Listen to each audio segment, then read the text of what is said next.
Gak ada. Oke, makasih. Ya, gimana Jonathan? Ada mau request? Oh, lewat chat aja. Oke, siap, siap. Ya udah, boleh, boleh.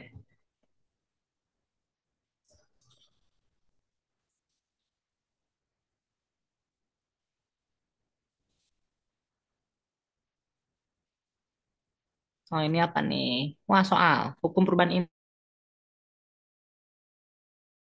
inti masih hukum. Oke, aku ada pertanyaan nih. Hukum perubahan inti ini maksudnya hukum hukum kekalahan intinya atau reaksi transmutasi intinya? Nah, ya, hukum kekalahan muatan dan nomor massa. Iya, betul. Oke, ini gampang banget sih. Oke, jadi ya kita bahas boleh lah ya. Hukum kekalahan inti, lebih tepatnya sih hukum kekekalan inti ya. Hukum kekalahan atom sih kalau aku sebutnya ya. Karena itu kan kekalnya tuh nggak cuma di inti atom juga ya, karena ada elektron juga ya di situ ya. Tapi yang nggak tahu ngaruh sih elektron. Kalau kita bahas dikit tentang hukum kekekalan inti, hukum kekekalan atom aku sebutnya. Nah, jadi apa sih gitu ya itu ngebahas tentang apa? Nah, oke.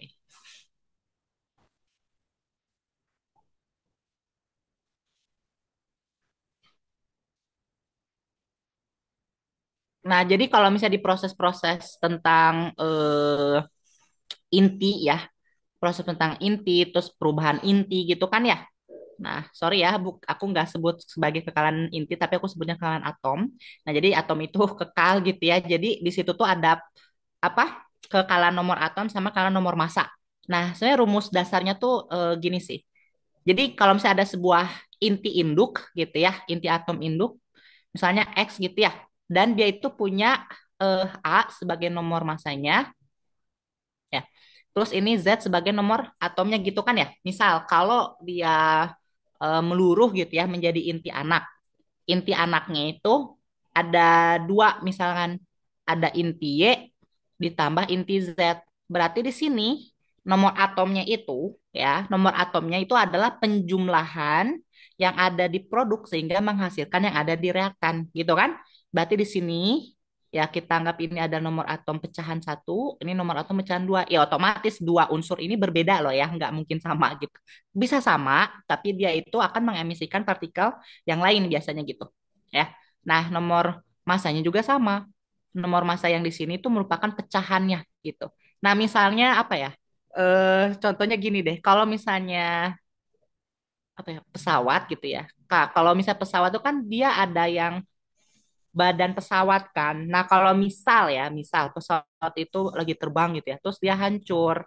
Hancur kan dia menjadi puing-puing gitu kan. Nah, dia si badan pesawatnya itu kan bakal jadi apa namanya bongkahan-bongkahan yang lebih kecil lagi kan kayak gitu. Nah, maka oleh karena itu kita tahu kalau misalnya yang diproduk, kalau misalnya ini peluruhan ya, transmutasi inti atau peluruhan, maka dia nomor atomnya akan lebih kecil daripada yang direaktan. Bisa sih dia lebih besar gitu ya, tergantung. Kalau misalnya di sini dia tidak menerima partikel neutron, tidak menerima partikel proton, artinya dia tidak ada penambahan nomor atom dan nomor massa gitu ya, maka di sininya inti anaknya itu menjadi yang lebih sederhana gitu. Ya. Nah, tujuannya apa sih gitu ya? Jadi tujuannya itu ya supaya materi itu kekal gitu, nggak mungkin hilang gitu kan. Nah, kenapa kok bisa gitu? Karena kalau misalnya kita anggap materi itu bisa hilang, ya nanti misal nomor atom ya, nomor atom atau nomor massa deh, nomor massa. Terus dia selisih satu setiap dia peluruhan dia harus selisih satu. Jadi ketika dia inti induknya itu pecah jadi inti anak, nah si inti anaknya itu bakal kehilangan satu poin nomor atomnya, nomor massanya. Nah itu nggak mungkin. Nah, kalau hilang itu kemana gitu kan? Kan nggak mungkin hilang dari alam semesta ini kan, gitu. Oh, sebentar lagi azan. Kalau misalnya udah azan di sini nanti di itu dulu ya, break dulu 10 menit. Nah, ini A2.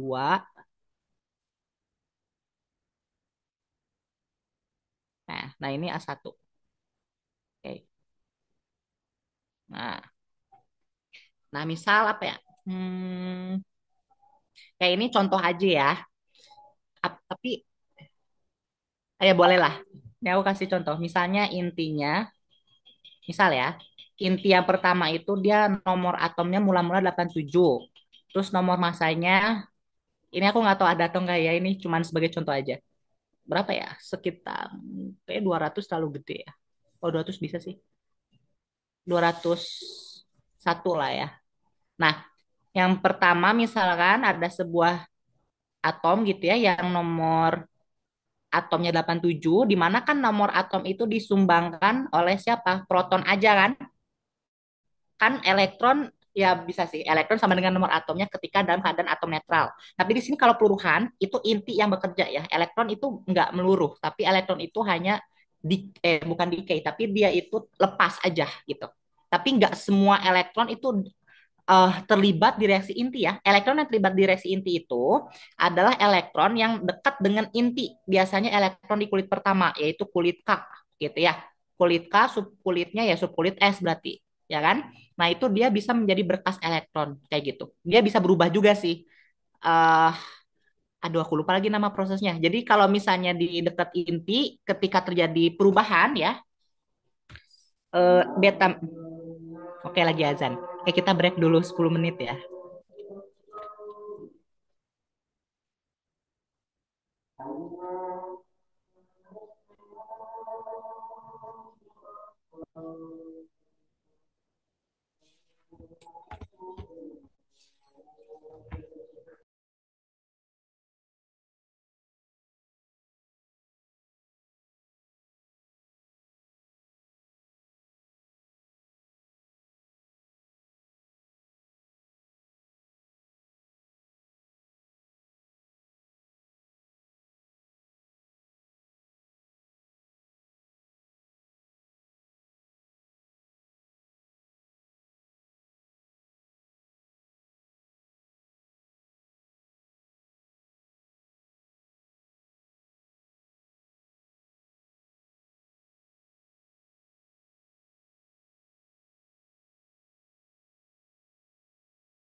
Oke ya, kita mulai lagi ya. Ya, suaranya aman ya. Nah, oke. Nah, jadi ya kita eh, balik lagi. Jadi kalau misalnya nanti diketahui inti induk gitu ya, biasanya inti yang nomor masanya besar gitu ya. Nah, dia itu kan nggak stabil tuh, dia meluruh gitu misalkan ya. Dia visi gitu ya, reaksi visi gitu ya. Nah, dia itu akan mengalami perubahan inti kan. Nah, tapi intinya itu nggak mungkin lebih besar sih kalau visi ya. Dia akan menjadi inti anak, di mana inti anaknya itu jumlah nomor masanya itu adalah sama dengan nomor masanya si inti induk gitu. Sedangkan yang nomor atom inti anaknya jumlahnya juga sama dengan si inti induknya. Nah, ini contoh ya. Misal ada perubahan di sebuah atom X, nomor atomnya 87 gitu. Nah, itu nggak tahu nomor atom apa gitu ya. Nah, terus dia meluruh melepaskan atau menghasilkan partikel alfa. Atau biasanya kalau bukan simbol alfa gitu ya, ini tuh sama dengan partikel helium. Nah, kok bisa sama dengan partikel helium gitu ya? Nah, karena di sini tuh eh, kita tahu ya kalau misalnya alfa tuh muatannya ya bolehlah disebut muatan. Muatannya plus 2 atau sebetulnya itu nomor atom ya. Nomor atomnya 2, nomor masanya 4. Nah, berarti atom apa sih yang dia itu memiliki nomor atomnya 2 dan nomor masanya 4? Nah, ternyata itu adalah atom helium gitu ya. Nah, berarti biasanya kalau nggak alfa gitu ya, dia simbolnya ini He helium gitu ya. Nah, ingat karena si inti itu dia melepaskan inti helium atau menghasilkan sinar alfa, maka intinya berkurang loh ya. Jadi bukan nambah 2 tambah 4 gitu ditambah enggak, tapi intinya berkurang. Jadi si nomor atom di sini 87 itu dikurangi 2 jadi berapa? Jadi 85. Ini adalah nomor atomnya gitu ya. Pokoknya kalau di jumlah gitu harus sama dengan kiri sama dengan kanan. Ya, yang diproduk sama dengan di reaktan. Sedangkan 201 itu dikurangi 4. Jadi berapa? 201 kurangi 4, 197 ya. Nah, 197 gitu. Nah, berarti dia itu akan menghasilkan inti dengan nomor atom 85, nomor masanya adalah 197 gitu. Bayang ya? Nah, itu contohnya. Oke. Wah, jelek banget ya. Sorry ya kalau misalnya agak nge-lag. Di sini juga baru hujan gitu. Jadi jaringannya kadang suka nggak stabil. Nah, kita lanjut lagi ya. Kayak gitu. Terus ada partikel inti apa aja sih gitu ya kalau misalnya di materi ini. Nah, biasanya kalau yang paling berat gitu ya untuk yang apa nih perluruhan transportasi inti itu dia partikel paling berat itu alfa gitu karena dia sama dengan inti helium. Terus ada lagi yang lebih ringan yaitu berkas elektron atau kita sebut sebagai sinar beta ya, beta decay atau dia itu adalah sebenarnya elektron yang di mana dia itu ada di kulit dekat inti ya, bukan elektron valensi bukan. Gitu. Hati-hati ya. Jadi bedakan berkas elektron di sini beta decay itu bukan elektron yang dilepas di elektron valensi, enggak, tapi dia elektron yang dekat inti. Makanya kan masuknya ke reaksi inti kan. Nah, sebentar ya. Ini nge-lag soalnya. Nah, ini 197. Wah, nge-lag banget. Sorry. Ini aku hapus dulu. Oke. Nah, gitu ya. Oke, sampai sini paham nggak? Kalau paham, kita langsung ke contoh soal kali ya. Bentar ya, ini aku benerin dulu. Seperti 197 ya. Ya, sorry kalau jelek ya. Ini 197. Ini jadi 85 kan? Nah, ini 85. Oke. Nah, ini helium, ini nomor atomnya 2 per 4. Nah, ini disebut dengan hukum kekalahan atom. Jadi nomor atom sama nomor masanya harus seimbang gitu. Nah, tapi kan nanti kalian dapat itu ya rumus Einstein ya, yang E sama dengan mc kuadrat. Nah, itu konsepnya sebetulnya ada sebagian massa yang dia itu masanya tereduksi ya, defek massa namanya, dan dikonversi jadi energi. Nah, di mana itu tuh akan dikonversi menjadi energi ikat inti.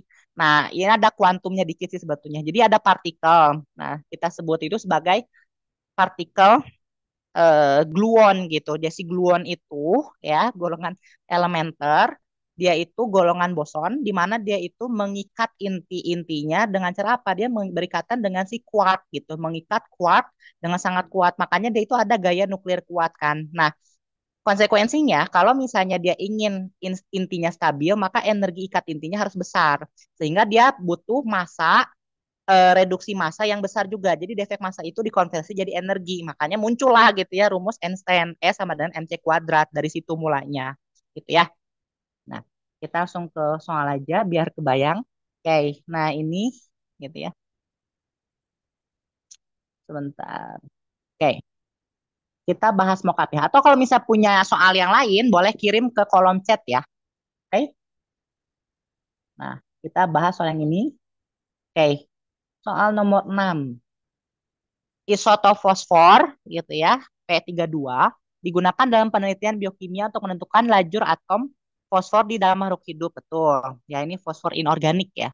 Nah, fosfor inorganik ini dia biasanya kenapa kok dia untuk penelitian biokimia? Karena dia itu adanya di asam nukleat kayak gitu di nukleotida gitu ya. Nah, di nukleotida di mana dia itu kan ada atom P ya, atom fosfor. Nah, di situ dia bisa disisipkan lah istilahnya gitu. Ada P31 sama P32. 32 tuh nggak stabil. Kalau yang 31 dia lebih stabil gitu ya. Makanya di sini dia meluruh kan. Nah, keberadaannya dideteksi dari emisi partikel beta minus gitu. Jadi kenapa bisa jadi beta minus? Karena reaksinya itu dari fosfor 32 jadi fosfor 31 gitu. Nah, coba kalau kita tulis gimana sih gitu ya reaksinya. Nah, ini salah satu reaksi peluruhan beta decay ya. Nah, berarti kan kalau kita punya tuh tadi fosfor tuh nomor atomnya berapa? Fosfor itu nomor atomnya 15 ya. Nah, sebentar. Nah, jadi kita punya fosfor nomor atomnya 15 gitu ya. Nah, nomor masanya itu 32 ya. Nah, dari sini baru dia meluruh gitu kan. 32 meluruh nih, set gitu ya. Si intinya berubah tuh. Jadi inti tetap inti fosfor sih, cuman bedanya ini masih sebentar. Beta minus itu oh iya muatan ya. Nah, ininya jadi nambah ya si nomor atomnya dan juga dia berubah berarti. Bukan jadi fosfor lagi, tapi dia jadi sulfur ya. Nah, oke. Nah, ini jadi sulfur tapi nomor masanya dia tetap 32 gitu dan itu sulfur yang stabil ya. Jadi kan sulfur juga ada isotop ya, beberapa isotop gitu ya. Nah, salah satu isotop sulfur yang stabil itu dia memang nomor masanya 32 atau kalau di stoichiometry massa molar ya. Massa molarnya 32 dan dia stabil gitu. Maka dia lebih apa namanya meluruh menjadi inti yang lebih stabil. Nah, ini dia melepaskan atau menghasilkan beta decay. Ini adalah beta minus gitu ya. Beta minus gitu. Nah, min satu lah. Tapi sebenarnya notasinya tuh ini min satu ini nol ya. Nah, atau kalau misalnya berkas elektron boleh, boleh gitu ya sama aja. Sorry kalau jelek ini elektron. Terus ini dia min satu. Nah, elektron kan dianggap tidak bermassa ya. Padahal ada gitu, tapi dianggap tidak bermassa. Ini nol gitu kan ya. Nah, di sini tuh kontribusinya lihat elektron itu hanya ada muatan, nggak punya nomor massa kan, karena dianggap tidak bermassa. Maka di sini kekalan yang berlakunya hanya pada nomor atomnya aja. Nah, di sini kan 15 ya. 15 harus sama 15. Berarti di sini tuh min satunya ditambah 16. Berarti 16 dikurangi satu kan 15. Nah, 32 sama dengan 32. Karena 32 ditambah 0, 32 kan? Nah, berarti dia menghasilkan inti sulfur yang lebih stabil gitu. Ini prosesnya ya. Nah, kenapa sih bisa gitu ya dia menghasilkan beta decay? Dapat dari mana beta minus ini? Ini ada perubahan ya secara elektrodinamika kuantum Feynman itu terjadi perubahan quark. Nah, salah satu quark yaitu quark penyusun ini berarti penyusun neutron itu berubah jadi proton. Kebayang? Nah, jadi kalau kita bahas dikit gitu ya, dikit aja. Nah, kita bahas kalau misalnya beta decay itu karena gini, kalau kita tahu kan proton itu penyusun quarknya tiga ya, UUD kan, up up down. Oke. Okay.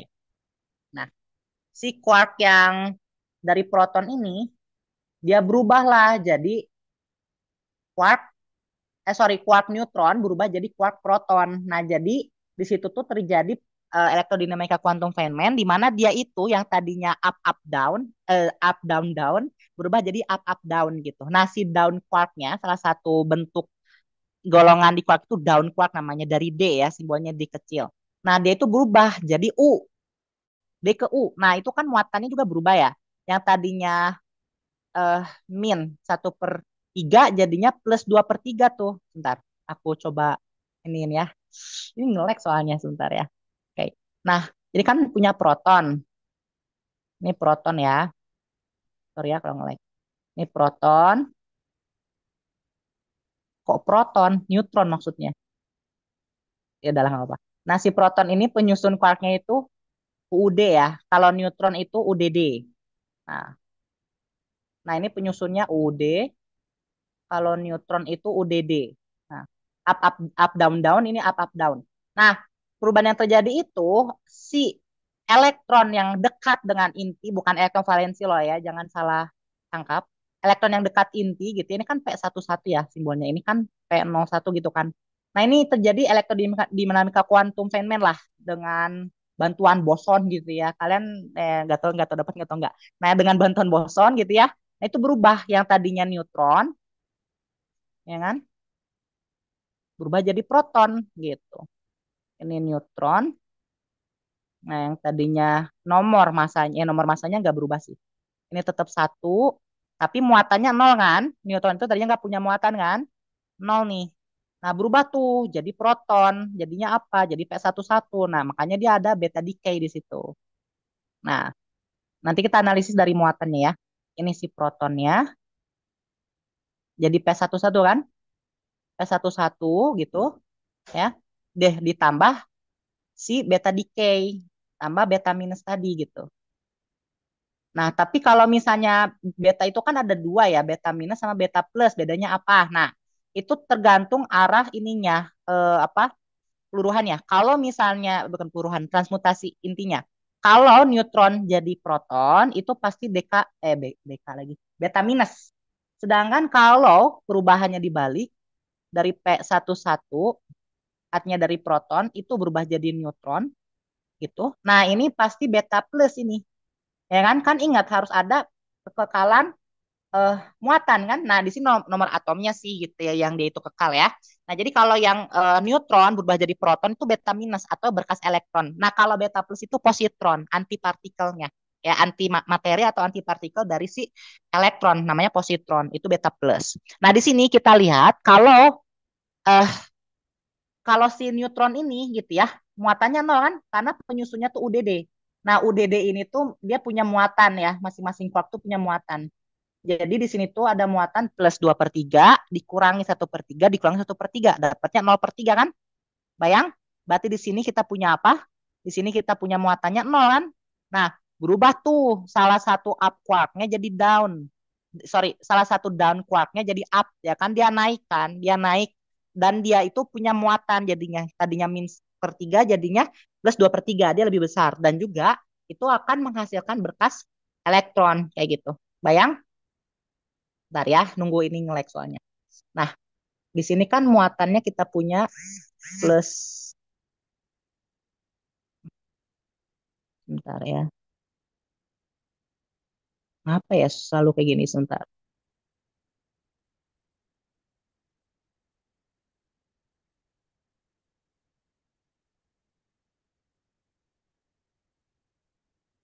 Oke, nah ini 2/3. Wah, nge-lag banget.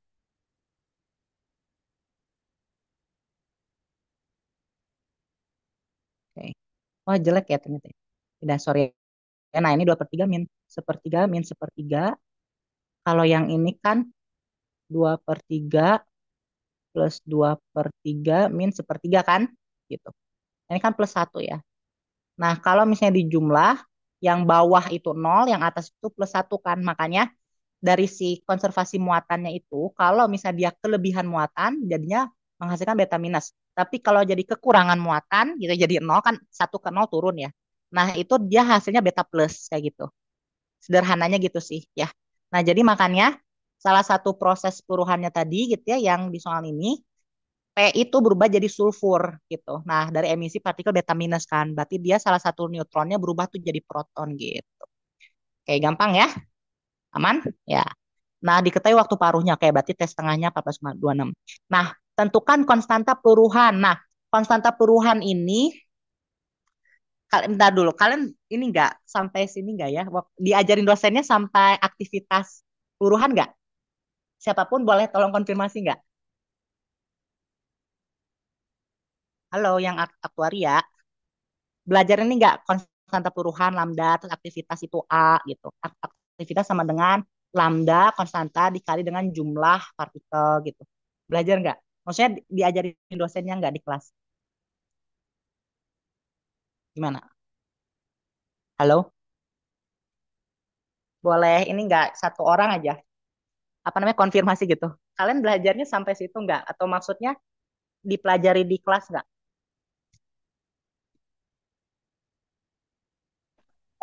Aku mau izin jawab. Kalau seingat aku sih enggak ya. Tapi aku nggak tahu takut salah. Oh enggak. Oke. Sebentar gimana ya kalau enggak? Terakhir kalian materi ini sampai mana? Penerapan ya? Penerapan doang ya berarti ya? Sebentar, sebentar. Sorry Berarti Ki, itu mau tuh di izin materi. izin jawab. Boleh, boleh. Sebenarnya kalau kalau kimia inti kita agak ngeskip sih kayak beneran Hah? kayak loncat-loncat. Skip. Aku sendiri kan aku jujur kalau di kelas tuh kurang dengerin kan. Jadi aku catch up sendiri pakai kulit apa videonya Buria ya. Eh, dan Hmm. aku belajarin yang kayak tes tengah, AKN gitu-gitu. Kayak aku tanya temen ternyata nggak, aku nggak dibahas di kelas gitu nggak kok. Jadi aku juga sendiri kita mungkin ya di sini agak bingung juga kayak ada yang Oke. dibahas kadang kadang dibahas kadang nggak, cuman yang kayak jelas dibahas tuh yang kayak tadi kamu jelasin tuh kayak emisi partikel gitu-gitu jelas dibahas gitu. Cuman kalau Oke. untuk perhitungan rumus-rumusnya kayak A sama dengan KN atau T sama dengan 2 per K gitu-gitu, Oh. jujur gua bener-bener nggak tahu itu tuh bakal dikeluarin apa enggak karena dibahas pun juga maybe a little gitu. Jadi kayak Oh iya. aku pribadi sih ngebelajarin aja gitu nggak apa-apa. Cuman kalau masalah dibahas atau enggaknya karena ngeskip gitu loh ngalor ngidul Oke. dosen. Oke, kebayang. Nah, ada yang konfirmasi nih ke aku katanya aktivitas gak masuk kata dosennya. Oke, berarti ya udah Nah, aman ya oke. bersyukur. Mm-mm. Ya, berarti kalian gak usah belajar yang ini nih. Maksudnya aktivitas tajuk kayaknya nggak deh, nggak usah. Karena katanya nggak keluar ya aktivitas. Ya udah aman ya. Tapi kalau saran saya sih yang waktu paruh tetap itu ya, karena itu di kinetika. Takutnya munculnya di kinetika malah. Yang waktu paruh tetap belajar ya. Tapi aktivitas nggak kita bahas nggak apa-apa. Oke? Aman ya?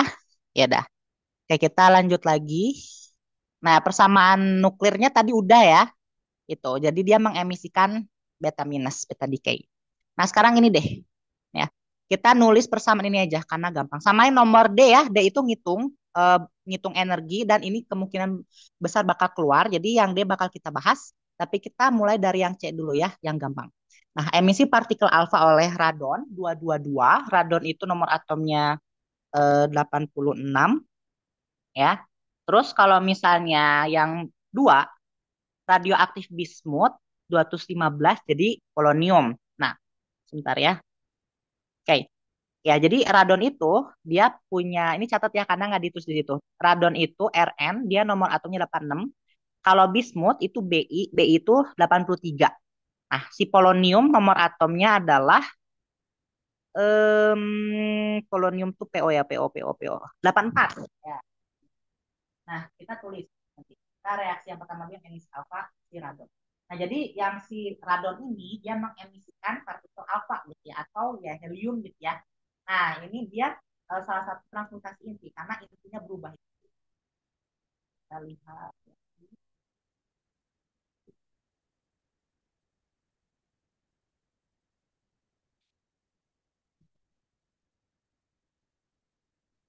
Berarti kita punya Rn itu 222.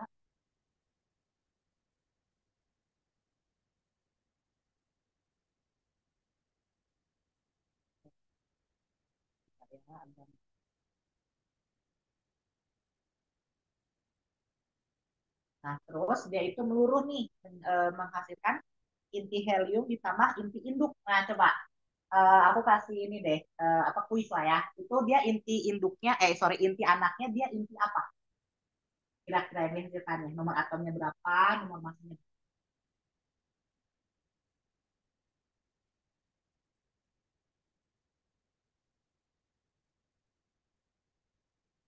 Aku nunggu.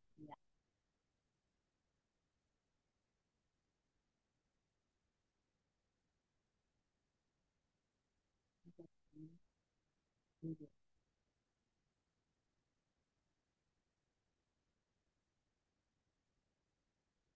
nyuruh ditambah X. Nah, tentuin coba X-nya itu dia unsur apa? Ini dia dua, ya. Atau helium juga boleh sih, kalau helium gitu.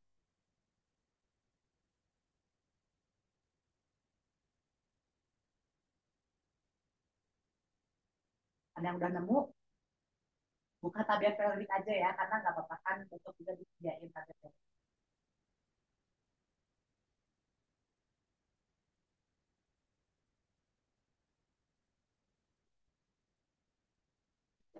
Ini soalnya kebayang nggak atau gampang nggak? Cara ngerjainnya bisa kan?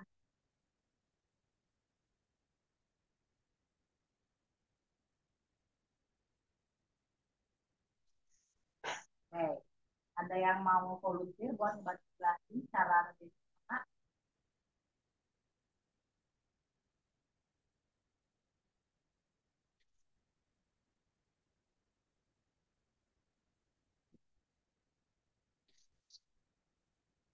Ya, halo, ada yang on?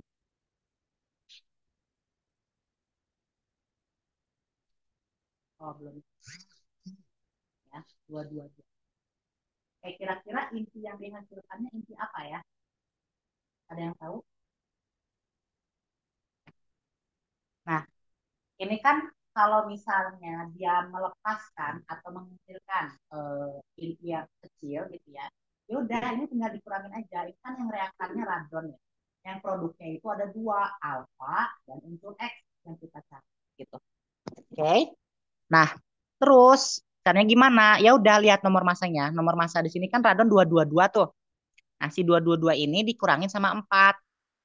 Itu punyanya X. Oh, suaranya agak nggak jelas. Oke, sorry. Tadi kejauhan mic-nya berarti ya. Nah, terus yang nomor atom yang ini 86. Nah, dikurangin 2 karena dipakai sama si partikel alfa ini kan. Nah, sisanya itu X. Nah, berarti kira-kira X ini siapa ya? Atau unsur apa deh? X ini unsur apa kira-kira? Nah, gini. 222 dikurangi 4 berapa?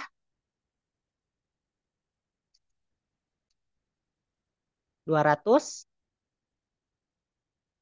berapa? 218 ya. Ini kalian kenapa nggak on mic aja sih? Kalau mau on mic ya, jadi kan biar kita bisa saling berinteraksi lah. PO ya, pre-order. Nah, jadi dia unsur polonium ya. Berarti ini 218 ya kan? Benar? Ya, 218 tambah 4, 222 kan? Ya, benar ya. Terus yang bawahnya ya, 86 kurangi 2 berapa? 84. Ya, 84. Benar ya? Sherlock betul. Jadi jawabannya adalah pre-order gitu ya. Nah, X ini kita tahu jadinya inti apa? Dia adalah inti polonium gitu ya. PO, tapi O-nya kecil bukan gede ya. Nah, PO berarti dia nomor atomnya 84 ya. Benar? Nomor masanya 718. Ini salah satu isotopnya ya. Karena polonium juga masih bisa meluruh lagi. Dia nggak stabil loh ya. Pokoknya golongan yang nomor atomnya lebih dari 85 itu radioaktif golongannya gitu. Dia banyak banget yang nggak stabil. Di media radon sih. Radon kan 86 ya. Nah dari situ radon ke bawah gitu ya, itu kebanyakan radioaktif. Bahkan ya hampir semuanya radioaktif. Karena itu nggak stabil. Intinya nggak stabil. Gitu. Jadi kalau nanti ditanya gitu cara ngebuktiin inti yang stabil itu, lihat aja nanti di kita kestabilan atau pakai rasio neutron banding proton 1,5 ya. Kalau misalnya sama dengan 1,5 itu bener-bener pas banget dia itu antara stabil atau nggak stabil. Kalau lebih dari 1,5 biasanya nggak stabil gitu ya. Ini 218. Gitu sih. Baik, bayang ya. Nah, sekarang kita ke yang dua. Ini 218, sorry. Jelek banget ya. Maaf. Nah, kita lihat yang bagian dua ini gitu ya. Nah, kita lihat lagi soalnya. Perubahannya itu apa? Nah, peluruhan radioaktif bismut. Bismut itu tadi nomor atomnya berapa? 83 ya. Nah, bismut 83, 215 menjadi polonium, berarti 84 ya. Nah, 84, 215. Nah, ini kita tahu nih nomor masanya tetap ya. Berarti nggak ada yang berubah kan nomor masanya ya. Gitu-gitu aja. Berarti ada yang berubah nih. Karena dia terjadi perubahan inti, maka nomor atomnya berubah gitu. Ya, coba kita list. Bentar ya. Oke. Nah, jadi kita punya bismut.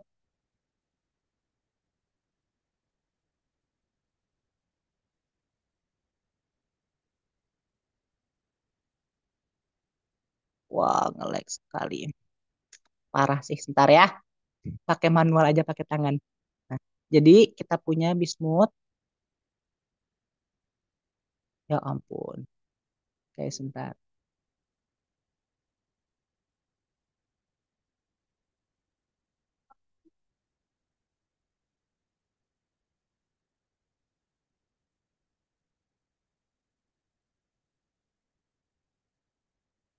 Bismut nomor atomnya 83 ya tadi.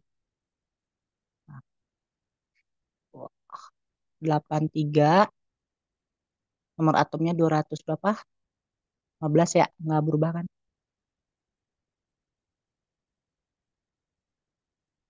Nah, jadinya apa? Reorder. Atom polonium, nomor atomnya tetap nggak berubah. Bentar, nomor atomnya berubah, bukan nggak berubah. Nomor atomnya berubah nih ya, jadi 84. Kalau bukan 84, bukan polonium ya, hati-hati. Jangan sampai salah besok ntar nulisnya. Nomor atomnya berubah, tapi unsurnya sama, enggak ya?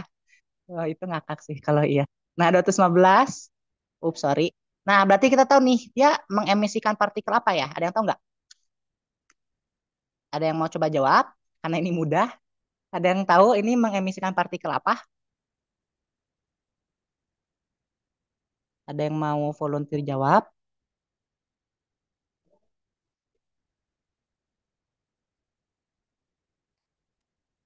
Oke. Ya udah, coba aku tanya aja ya. Hmm, Kentaro deh, Kentaro. Halo Kentaro. Kentaro Kristiawan. Aku Bro, mau nanya. Ya oke. Ini kira-kira mengemisikan apa ya? Partikel apa ya? beta, Beta apa? Beta minus, beta plus. minus, Beta minus. Berarti kesimpulannya apa nih? Terjadi perubahan apa yang ada di intinya?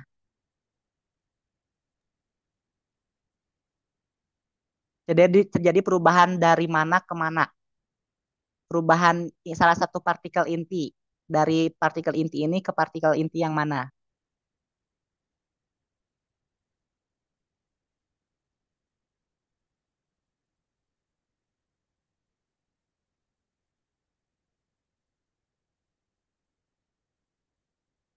Nah, jawabannya benar ya. Tadi beta minus. Nah, berarti ada yang tahu kesimpulannya apa nih? Berarti di intinya terjadi perubahan apa ke apa? Tadi yang udah dijelasin banget pertama-tama. Kan ini beta minus ya. Benar, udah benar jawabannya. Atau elektron boleh lah, itu udah sama aja ya. Tapi kalau misalnya nulisnya yang elektron, itu mengartikan bahwa elektron itu elektron dekat inti, bukan elektron valensi ya.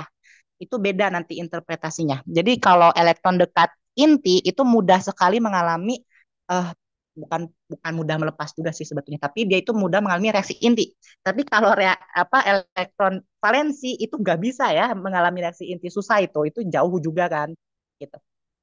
Nah, jadi dia itu terjadi perubahan dari mana ke mana, dari neutron ke proton, makanya menghasilkan beta minus. Kenapa beta minus? Karena kan dia itu kelebihan muatan ya, jadi positifnya gede kan. Nah, karena dia kelebihan muatan, maka di sini dikurangin sama yang beta minusnya gitu. Jadi kan dia tetap apa namanya, seimbang lah ya. Yang satu kelebihan muatan jadi plus, yang satu lagi diseimbangkan dengan yang negatif yaitu beta minus gitu. Jadi kan plus satu min satu jadinya nol kan, balik lagi ke neutron kayak gitu. Gitu ya. Jadi itu mengubah salah satu partikel inti neutron diubah jadi proton kayak gitu ya. Karena ini kan nambah ya, nomor atomnya nambah kan. 83 ke 84 nambah satu kan. Bayang. Nah, berarti kan tadinya neutron tuh. Neutron itu kan nomor masanya satu, tapi muatannya nol gitu ya. Nomor atomnya nol gitu si neutron. Nah, berubah tuh jadi proton. Proton kan P11 ya, di mana dia itu akan menyumbang nomor atom dan nomor massa kan. gitu. Nah, berarti kayak gitu ya terjadi perubahannya. Kayak betul ya. Jadi jawabannya beta minus benar dan perubahannya itu dari satu neutron ke proton. Dah beres kayak gitu ya. Gampang ya. Sorry ya, gak ada yang susah soalnya. Nah, oke kita lanjut lagi yang D. eh nah, yang D gini deh, aku kasih waktu buat coba kerjain dulu loh ya. Jangan langsung aku bahas. Nah, coba kerjain dulu nanti kita samakan jawabannya berapa ya. Nah, ini gampang juga sih. Kita pakainya ini aja ya, mega electron volt ya.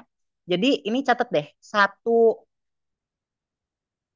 nilai energi diam untuk satu partikel itu dia sebanyak 935 ya kalau nggak salah. Ntar aku cek dulu ya. Ya nanti kalian nggak sesat kerjainnya.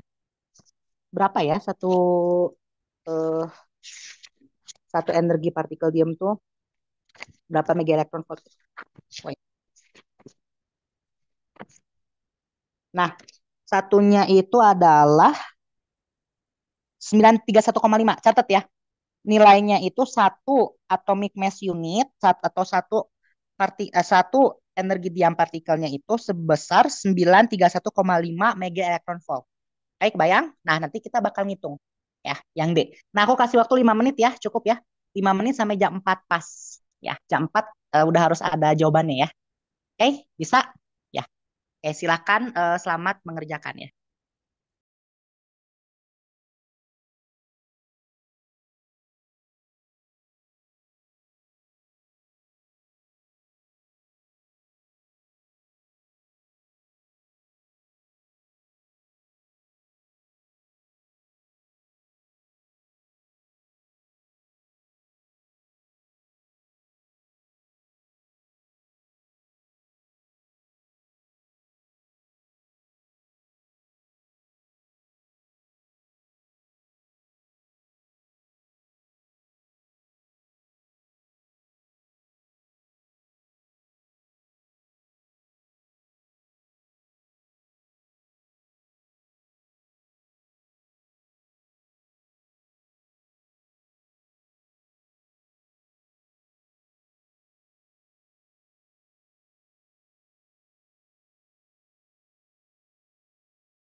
Oke, udah jam 4 nih.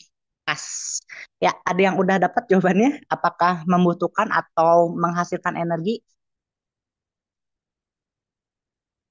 Ada yang udah dapat belum? Atau gini deh, ada yang udah coba ngerjain nggak? Cara ngerjainnya gimana nih yang pertama? Langkah pertama yang harus kita lakukan apa? Ini kan dikasih tahu ya, ini tuh U itu adalah unit ya, satuan massa atom, satuan massa atomnya segini gitu ya. Dan yang ini juga segini, si PO sama BI-nya segini, alfanya segini, beta minusnya segini. Nah, peluruhannya tuh kan dari BI ke PO kan. Nah, kita tahu tadi peluruhan dari BI ke PO itu apa? Pakainya beta minus kan. Nah, dia itu apakah menghasilkan atau membutuhkan energi ya kan? Nah, berapa energi yang dihasilkan atau dibutuhkan dalam megaelectron volt? Nah, pertama-tama kita harus mengaplikasikan si rumus Einstein kan, benar? Rumusnya gimana tuh? Ada yang tahu rumus Einstein gimana? Terkenal loh itu. Yang ini pangkat pangkat. Ya, Jonathan Sama gimana? dengan MC Ya, S sama MC kuadrat. kuadrat. Nah, itu di fisikanya. Di kimia, kita biasanya, sebenarnya kalau di kimia itu kita nggak bisa ya menghitung energi eksaknya, energi diamnya. Kita hanya bisa menghitung perubahannya. Maka kita modifikasi dikit lah gitu ya bentuknya. Nah, kita nggak menuliskan S sama MC kuadrat, tapi kita menuliskan delta E sama dengan delta MC kuadrat. Kenapa? Karena M di situ kan dia defek massa ya. Dia itu terjadi reduksi massa. Dan itu ada selisihnya di situ. Oke, kebayang? Nah, ya, oke, nge-lag lagi. Nah, jadi kita yang pertama tuh tadi apa? Nulis dulu reaksinya kan. Nah, kita punya si BI ini ya kan. Bismut tuh berapa tadi? 83 kan? Si BI 83 gitu ya. Oke. Terus ininya 200 berapa? 15 ya. Terus 15 menghasilkan polonium kan? Nah, jadinya polonium nomor atomnya 84, nomor masanya berapa? Itu ini banget punya. Nah, 84 nomor masanya 215 sama ya. Nah, dia masukkan beta minus. Oke, rumus yang pertama itu yang tadi benar EMC kuadrat kita modifikasi sedikit jadinya delta S sama dengan delta M C kuadrat. Oke. Nah, di situ kita harus nyari tuh nilai defek masanya. Maka di sini kita akan bekerja cara mencari reduksi masanya dulu kan. Nah, caranya gimana? Ingat rumus di kimia selalu aja ya, akhir kurangi awal, akhir kurangi awal. Sebenarnya boleh sih reaktan kurangi produk gak masalah. Tapi tanda minus plusnya nanti harus disepakati ya. Nah, biasanya kalau yang kimia itu kita pakainya produk kurangi reaktan ya. Nah, oke kita lihat berarti di sini gimana caranya? Ya udah masukin aja gitu si ininya nilai masa-masa di bukan masa diam sih sebetulnya, tapi dia itu kayak ya masanya gitu ya, masa dalam satuan masa atom. Masukin yang di produk ditotalin, yang reaktan juga totalin. Tapi yang direaktan kan cuma satu ya. Nah, berarti yang produk kurang yang reaktan itu nanti berapa? Nah, itu selisihnya kecil sih. Kecil banget. Nah, berarti ini ditambah beta minus. Nah, di mana yang di sini tuh ya, ups, sorry. Nah, yang di sini tuh kita jumlahin dulu ya massa satuan massa atom PO sama yang beta minusnya, baru kita kurangin yang BI. Nah, berarti kita cari ya rumus umumnya gini ya tadi. Delta E sama dengan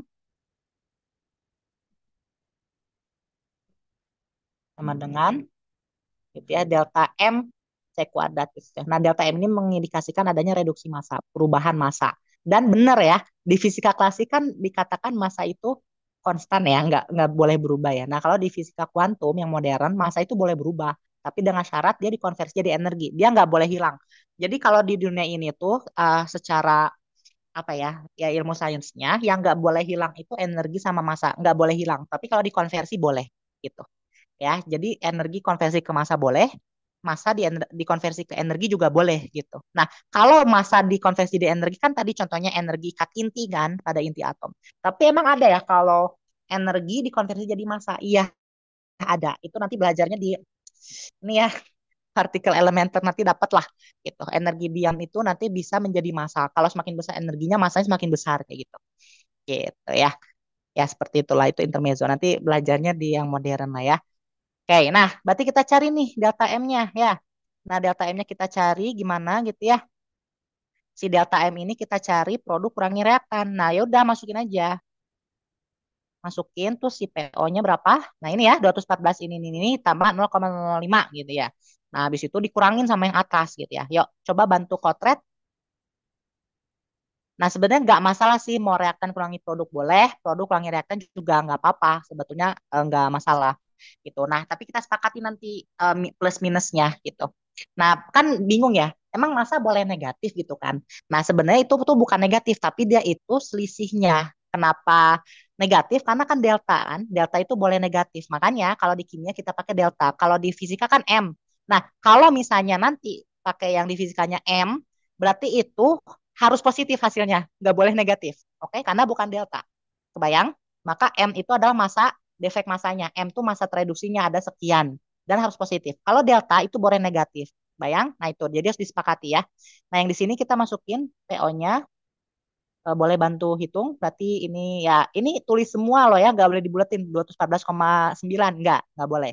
Tapi 214,9994 itu tetap ditulis. Karena ngaruh ya, ini skala atom itu ngaruh. Kalau massa di skala atom itu ngaruh. Energinya kalau misalnya masanya dihilangin 0, berapa, energinya gede loh itu. Gitu ya. Nah, ini 99994. Ups, sorry ke jelek. Nah, ditambah yang beta minusnya. Ditambah beta minusnya berapa tuh? Nah, ditambah dengan 0,0005. Satuan tulis ya, nanti di ujian jangan langsung gini, nanti bingung ini satuannya apa. Unit ya, U itu unit. Atomic mass unit biasanya. Gitu. Nah, habis ini coba kurangin sama yang sebelah kanan ya. Sebelah kanan apa? Sebelah kiri maksudnya reaktan ya, yaitu si bismut. Harusnya ini bakal negatif. Harusnya ya. Oke, harusnya. Nah, berarti nanti habis itu dikali dengan C, udah dapet C, nanti ya udah kita konversi ke megaton volt. Nah, tapi hati-hati ya, nanti itu kan ada jumlah partikel ya, nanti dikali dengan jumlah partikelnya juga. Eh, parah banget sebentar ya. Nah, ini, sorry kalau ngelag. Nah, yang ini, nah gini ya. Ini nggak disuruh per mol ya? Oh ya, enggak ya. Berarti cuman hitung energinya doang. Ya udah nggak apa. Kalau nanti disuruh per mol atau itu, nanti dikali dengan jumlah partikel ya. Kalau misalnya dalam 1 mol, berarti dalam eh, dikali dengan 6,023, salah, 6,022 10 pangkat 23 ya. Nah itu penting karena itu ngaruh gitu. Kalau disuruhnya yang ya pakai mol gitu. Cuman kalau enggak ya udah langsung aja sih. Nah berarti ini dikurangin 215,0017 ya. Nah ini coba bantu hitung dong berapa? 0,017. Ini bakal negatif sih. Jadi jangan kaget ya kalau hasilnya negatif. Nggak apa-apa. Ini berapa?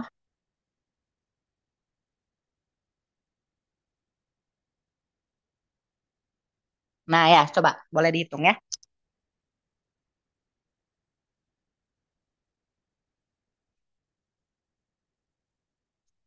Rizky mau nanya dong. Boleh. Tadi kan eh, lu bilang kalau apa boleh produk kurang reaktan, boleh reaktan kurang Ya. produk, bebas kan? Mm-mm. Ntar kan Mm-mm. cuma beda di hasil tandanya doang negatif atau positif. Nah, Ya. ntar pas perhitungan energi berarti dibikin jadi positif atau gimana? Nah, oke. Oke, sebentar ya. Pertanyaan yang bagus. Nah, jadi biasanya kalau aku tuh lupa yang di fisika gimana ya. Kalau yang fisika tuh mereka tuh reaktan kurangi produk seingat aku ya. Tapi kalau yang di kimia tuh kita tetap sih harus produk kurangi reaktan. Nah, nanti hasilnya itu kalau nanti hasilnya negatif ya, kebanyakan negatif sih. Artinya dia melepas energi sih. Karena proses perubahan ini sebetulnya kebanyakannya memang melepas energi gitu. Iya, kayak hampir Kebayang ya, semua logikanya melepaskan gitu. energi kan. Ya, ya betul. Semua itu sebetulnya ya, sebetulnya itu energi. Karena gini loh, kan ini radioaktif ya. Kalau radioaktif itu tanpa ada energi pun dia spontan meluruh kan. Nah, kalau dia spontan meluruh ya pasti dia melepas energi karena spontan ya. Tapi kalau nggak spontan, dia kan butuh energi kan. Nah, sebenarnya agak aneh juga gitu. Kalau inti yang nggak stabil tapi dia meluruh butuh energi gitu. Nah, Gitu. Biasanya kebanyakan reaksi inti, reaksi peluruhan itu dia melibatkan pelepasan energi. Nah, oh ya, pertanyaan bagus juga. Aku keingat, kalau intinya stabil, kamu pengen ubah inti itu jadi inti yang lebih nggak stabil, baru tambah energi gitu. Kebayang sampai sini? Nah, jadi kalau ngubah inti stabil ke inti yang nggak stabil, itu butuh energi. Nah, kebalikannya, kalau intinya tidak stabil, itu spontan ya, meluruh jadi inti yang lebih stabil. Itu melepas energi malah. Gitu. Karena radiasi itu dia memancar ya, nggak menyerap ya. Beda kalau menyerap. Kalau memancarkan radiasi itu kan dia samanya dengan melepaskan energi radiasi kan ke lingkungan gitu. Seperti itu. Kebayang ya? Jadi sebenarnya sih rata-rata minus karena dia rata-ratanya memang melepas energi gitu. Gitu.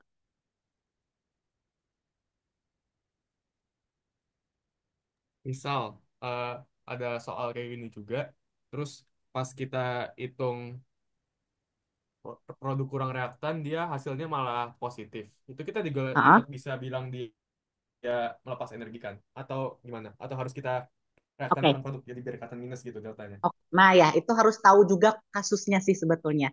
Nah ini ya, kalau yang di kimia 2A, ini apa namanya perjanjiannya, sama. Kita harus menghitung dulu masa intinya dan masa per setiap partikel intinya. Habis itu, kita konvensinya itu peraturannya tetap produk kurangi reaktan gitu.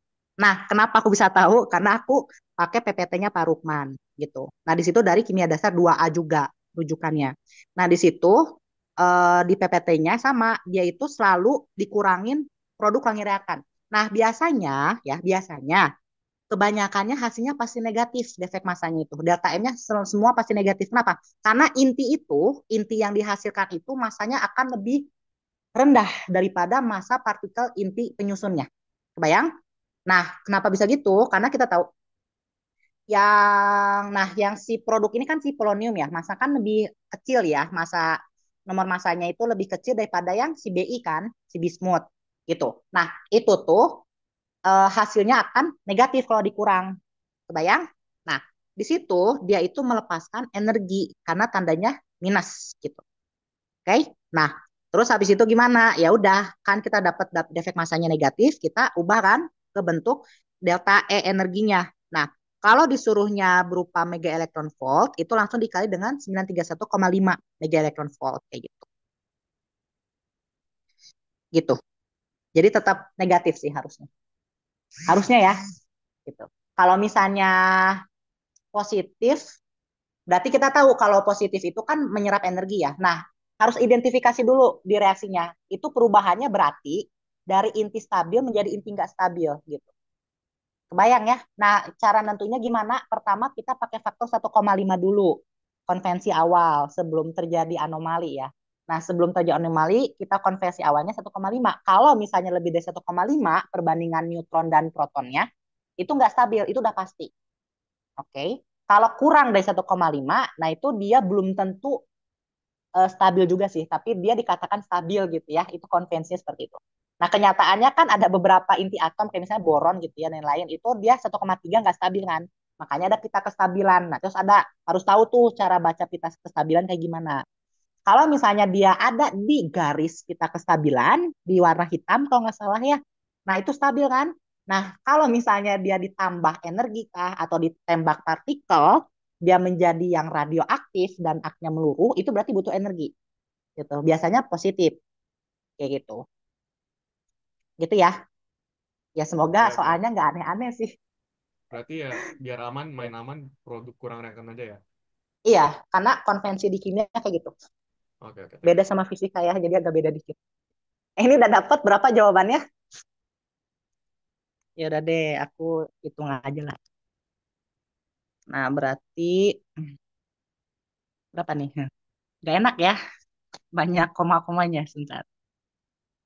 Paling kalaupun keluar kali satu soal kali nggak tahu juga deh. Ya berdoa aja ya. Semoga yang keluarnya nggak aneh-aneh. 0,05 oke. Nah, dikurang ini ya 215,0017 gitu. Minus nih berapa? Nah, nggak enak ya. Ininya Aku buletin aja. Bukan buletin, dipakai notasi ilmiah.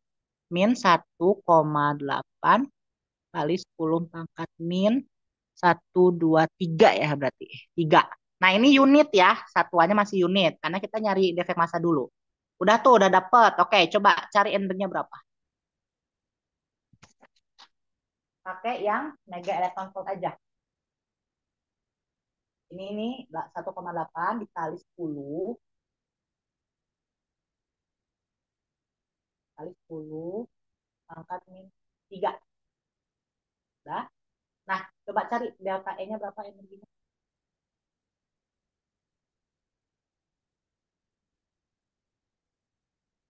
Langsung aja sih sebetulnya. Langsung dikali 931,5.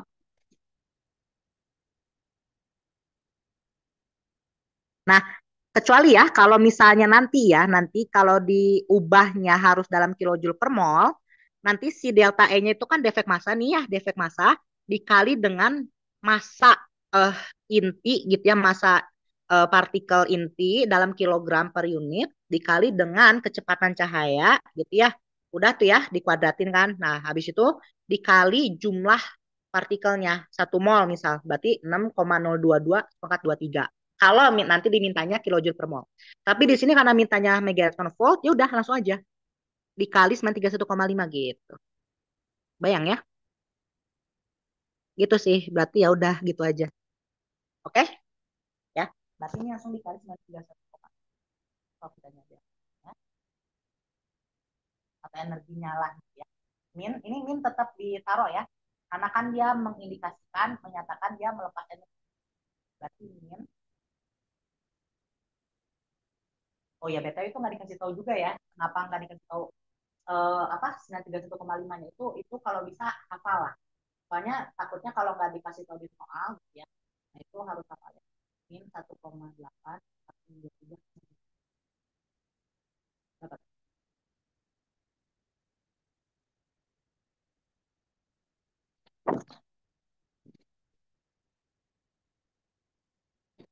Kita punya 1,8 sepakan min 3 dikali. Nah, dapat.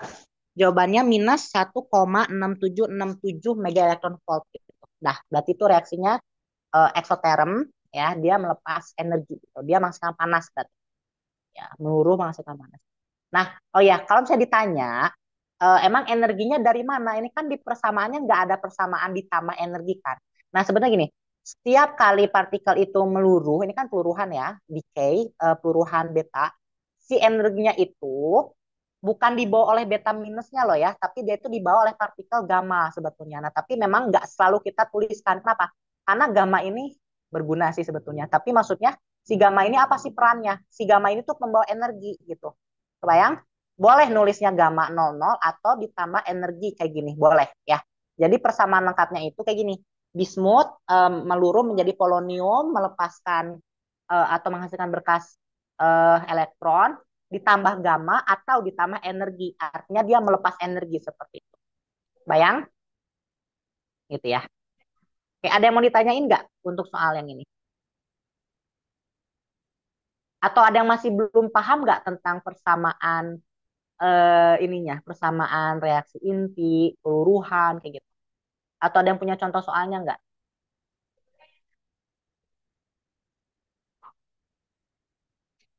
Ini semangat ini. Ya sabar ya, karena nge-lag di sini. Oke. Ya sambil nunggu ya, kalau misalnya ada yang mau nanya soal atau nanya materi boleh ya, sambil nunggu nulis ini. Oke.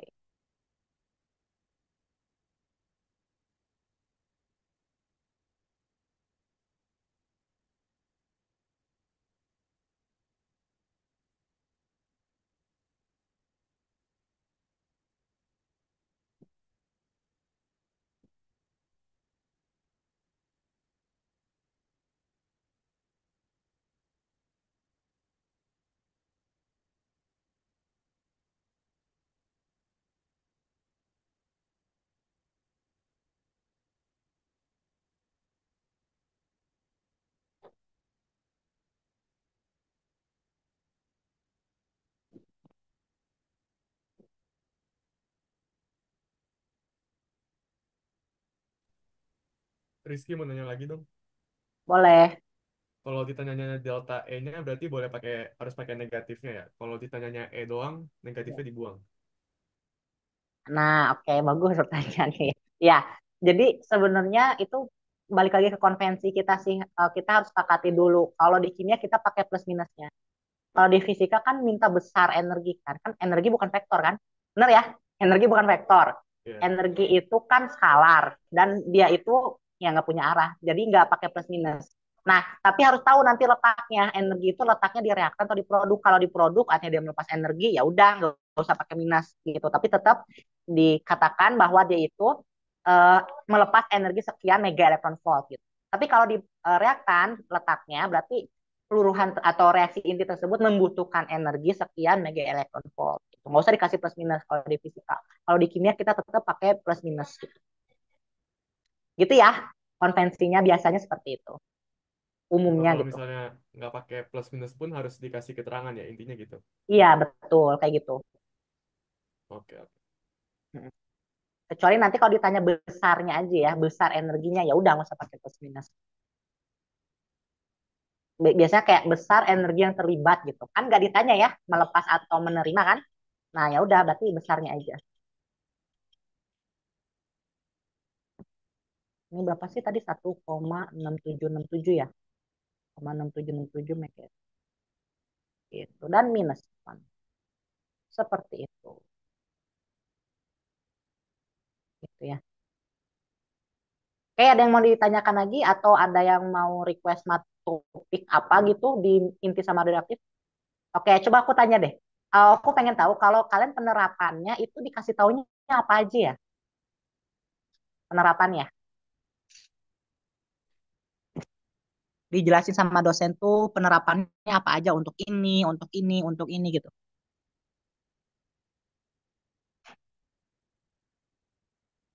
Kayaknya dia nggak jelasin, dia cuma suruh baca di Cang. Oh, suruh baca. Oh ya ampun, berarti kalian harus nyari sendiri gitu. Oh alah. Oke, gini Iya, deh. iya. Ya, Tapi dia kita bilang sih katanya tulis nggak lagi bakal deh. Apa? ribet-ribet. Ya sih. Nah, aku juga nggak tahu ya bakal keluar atau enggak ya. Tapi setahu kalian deh, biasanya radioaktif itu digunakan untuk apa aja? Biasanya ya, yang kalian tahu apa? Dalam bidang apa deh? PLTN. Ya, betul. Kebanyakan itu ya. Nah, kalau PLTN biasanya memanfaatkan reaksi apa?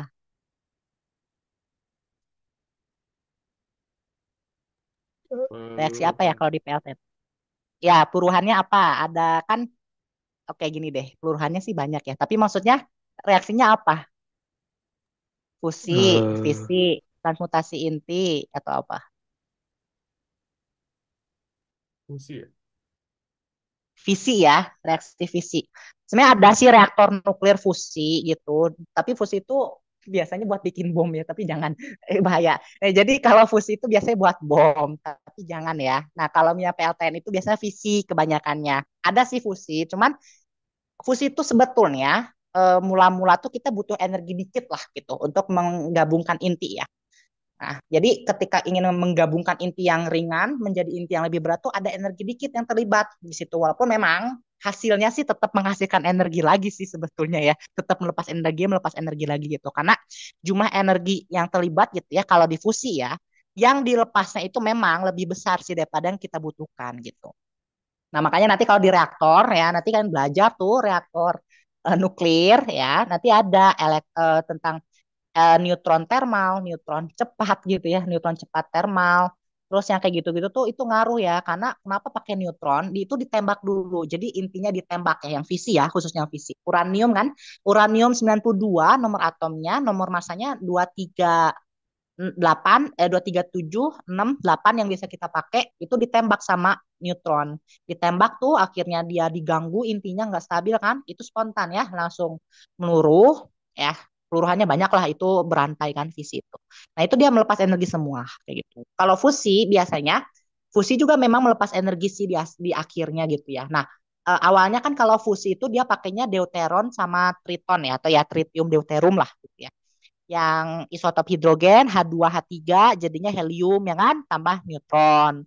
Habis itu tambah lagi jadi litium ya kan. naiklah gitu ya si intinya. Nah, biasanya sih kalau fusi itu normalnya terjadi pada bintang spontannya ya. Reaksi spontan fusi itu terjadi pada bintang. Akhirnya dia menggumpal kan bintang itu, bukan bintang yang menggumpal. Akhirnya si ya gas-gas yang di bintang itu kan mengumpal, memadat gitu ya. Bukan padat banget ya, tapi dia masih berpijar. Itu tuh karena masih terjadi proses fusi di situ. Terus semakin padat, semakin mendekati inti logam, tapi paling berat inti logam di bintang itu hanya karbon aja ya. Karena matahari itu inti karbon gitu. Jadi salah satu bentuk apa ya nyatanya dari reaksi fusi pada bintang itu, contohnya matahari, dia inti karbon maksimalnya. Kalau bumi kan nggak mungkin reaksi fusi ya kalau bumi ya. Bumi itu intinya kan nife ya, nikel sama ferum, dia lebih berat, dia padat gitu. Kalau bintang nggak terlalu sepadat itu gitu ya, dia apa namanya menggabungkan energi lah ya di bintang itu, akhirnya dia panas, suhunya semakin meningkat gitu ya, semakin warnanya mendekati putih atau biru ya, suhunya memanas gitu ya, itu fusinya besar tuh energinya di situ gitu. Kalau visi sih ya sampai dia habis aja gitu ya, tapi biasanya lama habisnya, makanya kalau visi itu menariknya ya nih Kak, yang akwaria ya. Kalian harusnya bisa menghitung efisiensi biaya tuh ya. Nah, jadi kalau kita berbicara lah dikit tentang efisiensi biaya, itu sangat efisien loh ya. Tapi memang limbahnya menakutkan sih. Efisien, murah loh ya, sebetulnya murah gitu.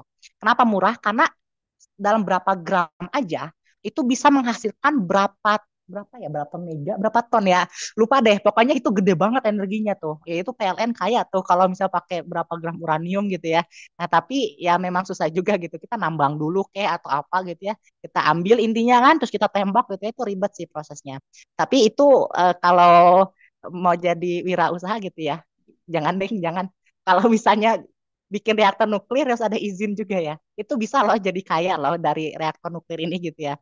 Karena berapa gram aja itu menghasilkan berapa besar lah energinya, banyak banget. Itu efisien sekali dalam waktu yang sebentar ya. Coba kehitungnya waktu yang sangat sedikit, itu besar energinya. Itu kan kalau dijual mahal ya. Maksudnya kalau secara ya PLN ngejual tuh kan mahal ya. Maksudnya lebih banyak lah gitu ya harga yang bisa didapatkan dari PLN ini. Tapi memang bahaya juga sih kalau limbahnya, harus tahu ya ini kalau misalnya mau bikin industri nuklir gitu ya, harus tahu cara ngolah limbahnya. Ngolah limbahnya tuh gini, kalian biasanya limbahnya itu kan cair ya, air ya, karena dia itu digunakan untuk pendingin air itu.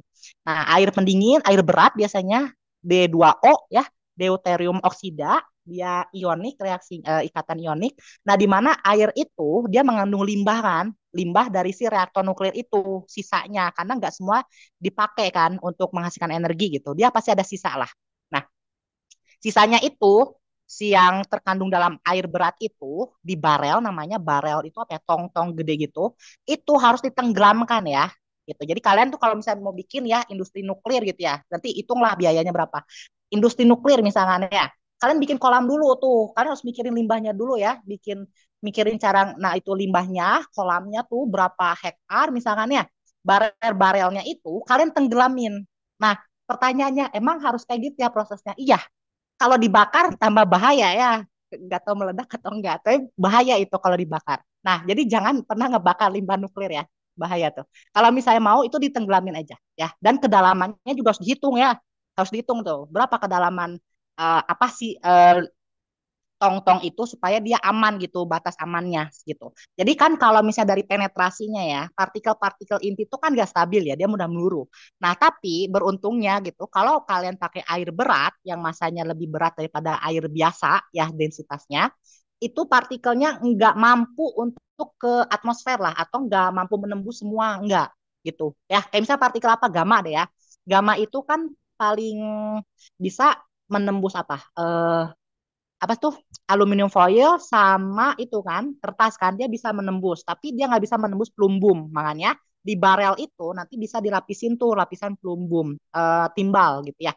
Nah, dia nggak akan nembus di situ. Nah, dari barel itu ditenggelamin kan ke air. Nah, penetrasinya itu di air rendah gitu, tapi dalam jarak berapa meter ya, nggak apa maksudnya, berapa meter itu, berapa meter dari dasar kolamnya gitu ya. Nah, jadi ketika udah di dasar kolam itu sendiri, si itunya kan gak akan langsung keluar ya, apa terbang gitu ya, enggak, itu masih aman gitu. Makanya harus dihitung berapa kedalamannya supaya tidak membahayakan pekerja gitu, dan dosis radiasi yang minimal, yang sangat minimal supaya si pekerja itu tetap produktif gitu ya. Sedangkan nanti kalau produktivitas meningkatkan apa pendapatan per kapita. Nah, hitung tuh ya berapa ya kan.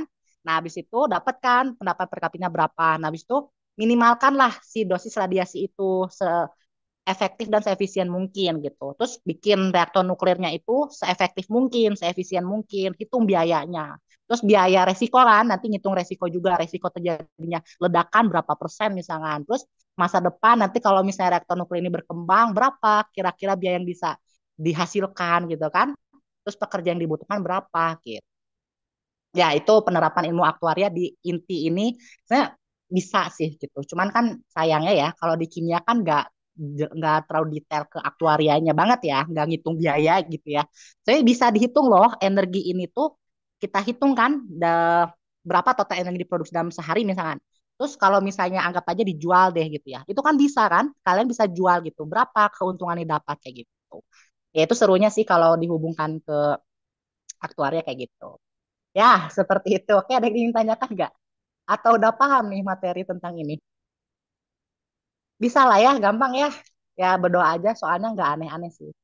Nah, jadi kalau inti nuklir itu ya gitu sih. Kalau misalnya aktuaria memang harus paham tentang penerapan gitu. Kayak menerapkan radioisotop pada ini tuh gimana sih gitu caranya. Dan juga apa ya, kalian harusnya ngitung biaya-biaya gitu sih. Gitu ya. Ya, coba kita lihat ya di buku ini ada apa aja sih. Kalian familiar nggak sama materi-materinya ya? Siapa tahu kepake kan. Nah, ini kan udah dapat ya atom, inti, dan radioaktivitas. Ya, sebagian besar dapatlah di kelas gitu ya. Kayak sejarah perkembangan kayaknya enggak deh ya, enggak mungkin di ini. Ini dilewat aja lah. Man teori doang gitu kan. Struktur atom, inti atom udahlah gitu ya. Pasti udah bisa kan. Nomor atom, nomor massa gitu ya. Simbol gitu. Nah, reaksi inti udah kita bahas juga ya. Reaksi inti nanti ada reaksi transmutasi inti ya kan. Perubahan inti. Terus ada reaksi peluruhannya, decay kayak gitu. Nah, radioaktivitas, karena kita nggak bahas aktivitas, kita cukup pahami persamaan reaksinya aja gitu ya. Ada perubahan apa, ada perubahan alfa, beta, gamma gitu ya. Nah, ingat ya, gamma itu menyertai seluruh reaksi peluruhan gitu. Tapi memang enggak ditulis biasanya memang. Kenapa? Karena dia itu dalam bentuk energi gitu. Ya, jadi nanti jangan kaget kalau misalnya di soal itu ya ada dua si peluruhannya, beta sekaligus gamma atau alfa sekaligus gamma. Nah, jangan heran. Artinya apa? Artinya reaksi peluruhan itu dia menghasilkan sinar gamma, oke, ya, sekaligus dengan sinar beta. Nah, tapi kalau memang dia nggak ditulis si gamanya, berarti mengindikasikan bahwa reaksi tersebut memang melepaskan energi. Nah, sinar gamma itu membawa energi ya. Energi paling besar kan sinar gamma ya. Ya kan kalau di gelombang elektromagnetik. Nah, gamma di sini dia sebagai partikel sebetulnya. Partikel membawa energinya gitu. Nah, kalau misalnya si gamanya nggak ditulis, berarti dia ditulis sebagai energi aja gitu ya. Dia melepas energi sekian gitu. Atau misal kalau gamma ditambah gamma gitu ya, sinar gamma, nah berarti dia itu memancarkan sinar gamma sekaligus dia membawa energi kayak gitu. Ya, gitu. Jadi gamma itu enggak khusus ya, tidak kayak perubahan inti dari metastabil menjadi stabil, dia melepas gamma enggak ya, dia enggak selalu kayak gitu. Tapi sinar gamma itu menyertai seluruh proses peluruhan gitu, mau alfa mau beta kayak gitu ya. Oke, nah interaksi radiasi dan materi ini seru sih, tapi kayaknya nggak di itu ya, apa nggak dipelajari di kelas ya. Nah interaksi radiasi sama materi gitu ya, ini aku kasih tahu aja tambahan. Dia ada 4 reaksinya itu, interaksinya, sorry. Ada eksitasi, ionisasi, disosiasi, sama Bremsstrahlung ya. Kayak kalau nggak familiar nggak apa-apa. Nah kalau eksitasi, kita tahu ya, eksitasi itu dia terjadi apa? Peningkatan energi inti ya kan. Jadi tingkat energi inti itu naik ke tingkat yang lebih tinggi. Nah, itu eksitasi. Kalau turun ke energi yang lebih rendah namanya deeksitasi gitu kan. Kalau ionisasi, nah berarti dia berhubungan dengan muatan. Dia mengionisasi sebuah materi gitu sehingga materi itu menjadi bermuatan gitu ya. Biasanya ya tadi kalau misalnya kita melepaskan elektron ya terionisasi kan. Atau kalau dia menghasilkan itu kalau melepas elektron. Kalau ditambah beta minus gitu, dia di minus gitu ya, berarti dia bukan terionisasi, tapi dia itu namanya, eh, aku lupa lagi namanya, dia itu bisa menerima elektron dan dia bisa melepaskannya lagi, kayak gitu. Ya, nah terus yang ketiga ada disosiasi. Nah itu molekul terdisosiasi menjadi radikal biasanya. Kayak misalnya H2O ya. H2O ditambah sinar gamma itu terdisosiasi menjadi radikal. OH radikal, O2 radikal, H plus, OH min gitu ya. Itu terdisosiasi. Nah, itu menghasilkan spesies radikal. Terus Bremsstrahlung, ya ini rada-rada yang Bremsstrahlung, dia radiasi balik gitu. Jadi kalau misalnya ditembak nih ya sinar atau partikel kecil lah, ya sinar gamma lah biasanya. Dia nyenggol elektron tuh, tapi elektronnya nggak lepas. Nah, elektronnya nggak lepas, tapi karena dia nyentuh elektron, nyenggol elektron, dia meradiasikan kembali. Artinya apa? Dia itu dalam keadaan metastabil, dia dia naik dulu energinya, dan turun lagi, dia sambil meradiasikan energi ke lingkungan gitu. Itu Bremsstrahlung gitu ya. Seperti itu. Ya, itu interaksi radiasi dengan materi. Terus kalau pengukuran radiasi biasanya kita dosis ya, tapi kayaknya nggak dibahas juga ya kalau di kelas dosis. Kayak kita pakainya kayak Gray, terus rem, terus apalagi Becquerel, berapa kuri gitu ya, berapa aktivitas. Tapi aktivitas nggak dibahas ya seperti itu. Terus alat ukur proteksi. Nah ini kalian bisa ngitung nih biayanya. Kayak misalnya mau berapa bikin reaktor nuklirnya. Nah itu harus ada alat ukur proteksinya sama lapisan proteksinya dari pelumbum biasanya timbal. Berapa tebal yang dibutuhkan gitu ya. Terus berapa sih luas atau berapa volume dari reaktor ini supaya nanti ketika ingin dilapisi sama pelumbum gitu ya bisa dihitung berapa cost-nya gitu ya, biayanya berapa gitu. Saya bisa ngitung sih sebenarnya di sini ya. Terus pengukuran radiasi ya udah gitu untuk dosis. Sistem pencacah spektroskopi itu instrumentasi aja. Biologi radiasi dengan kita, ini kalian bisa ngitung sih berapa biaya resiko ya. Jadi misalnya kalian tuh direktur PLTN misalkan ya, amin gitu ya. Kaya tuh direktur PLTN. Nah itu kan kalian punya pekerja ya, punya pekerja sendiri tuh di situ. Nah pekerjanya itu kan kalian gaji ya, tapi harus mengetahui juga gitu resiko yang diterima oleh pekerja kalian.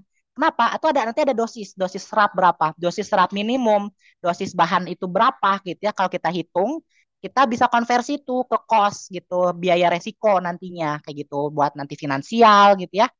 Bukan finansial, apa sih namanya? Iya kan, bukan finansial. Kalau misalnya kecelakaan atau itu apa sih namanya?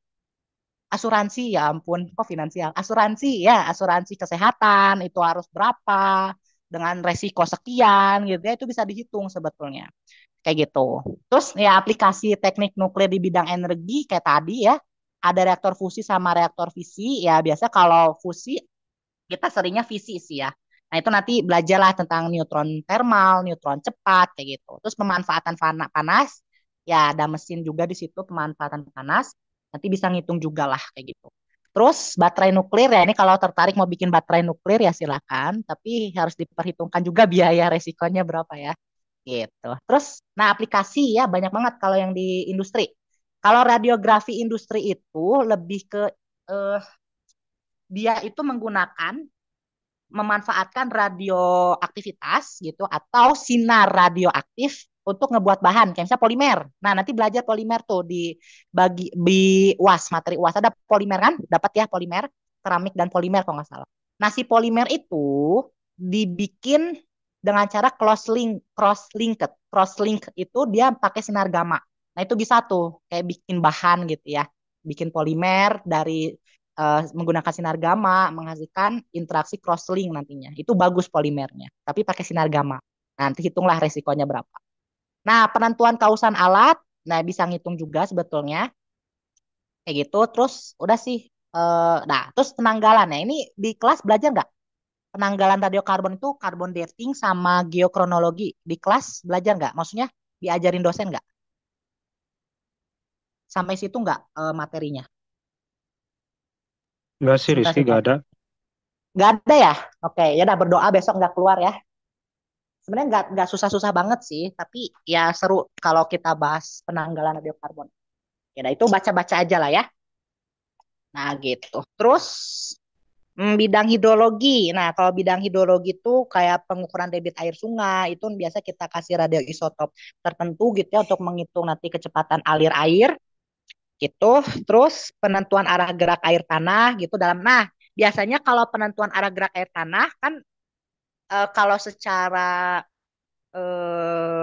apa namanya litosfer gitu lapisan tanahnya itu kan ada air freatik sama artesis gitu ya. Nah itu kan kita pengen tahu ya arah gerak air tanah itu dia menuju apa, kemana gitu atau kedalamannya berapa. Itu kita bisa pakai radioaktif juga, radioisotop kayak gitu. Penentuan gerakan sedimen juga sama. Kebocoran bendungan. Nah, kebocoran bendungan juga sama. Biasanya apa ya? Aku lupa. Kalau kebocoran bendungan itu kan dulu Pak, pokoknya itu ada radioisotop yang digunakan untuk mengidentifikasi nih. Kalau misalnya dia dibocor, di bagian mana dia bocornya kayak gitu. Penentuan laju erosi, ya laju pengikisan, itu laju erosi juga bisa dihitung. Deteksi kebocoran juga bisa. Nah, biasanya kalau yang kayak gini-gini sih apa ya? Ke teknik ya, penggunaan tekniknya deh. Oke, kita lanjut lagi. Apa? Ini aplikasi di bidang apa? Kesehatan. Nah, saya paling banyak tuh di bidang kesehatan ya kalau aplikasi ini kayak misalnya radioisotop iodin. Radioisotop iodin itu untuk terapi buat kanker prostat ya, singkat buat kanker prostat. Terus beberapa radioisotop itu digunakan untuk kemoterapi biasanya kayak gitu. Radioterapi juga bisa sih. Gitu ya. Nah, kedokteran nuklir kayak misalnya di itu kalau di elektro kan ada teknik biomedis. Itu kita bisa bikin NM eh apa sih? Bukan NMR. Aku lupa MRI ya, sorry. Nah, MRI. Nah, MRI. Nah, itu belajar juga tuh di kedokteran nuklir cara bikinnya gimana. Itu kan scan ya pakai sinar sinar apa ya? Duh, aku lupa lagi. Sinar buat men-scan-nya gitu ya. Aku lupa lah sinar apalah gitu. Nah, itu diaplikasikan di kedokteran nuklir. Terus sterilisasi alat dan produk kesehatan juga sama. Nah, jadi kalau sterilisasi alat itu kita bisa pakai radioaktivitas gas. Kayak misalnya gas xenon dicampur iodin itu buat sterilisasi bisa kayak gitu. Gitu. Nah, di bidang pangan lebih ke pemuliaan sih kalau bidang pangan tuh pemuliaan terus genetika gitu ya. Seperti itulah. Gitu ya, itu contoh aplikasinya. Banyak sebetulnya dan banyak juga yang bisa dijadiin apa kalau aktuaria tuh ya bisa di banyak yang bisa dihitung lah gitu ya. Biayanya berapa nilai itu bisa sih sebetulnya. Oke, sampai sini aman nggak? Atau punya soal atau mau bahas materi apa gitu yang masih bingung? Kita santai aja ya. Aman? Atau ada yang mau nanya tentang materi apa gitu?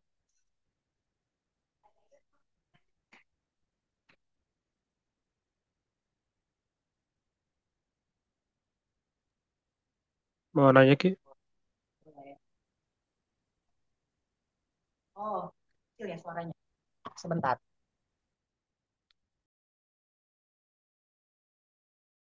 Ya, silakan. Ini apa? Kalau kalau antineutrino itu apa sih? Apa? Antineutrino. Oh, anti itu kamu gak belajar sejauh itu. Itu partikel elementer gak belajar sampai sejauh itu. Enggak. Itu nggak akan keluar kok. Jadi kalau anti neutrino itu saya bukan partikel hipotetik juga kayak kasihan kalau dipanggil partikel hipotetik ya.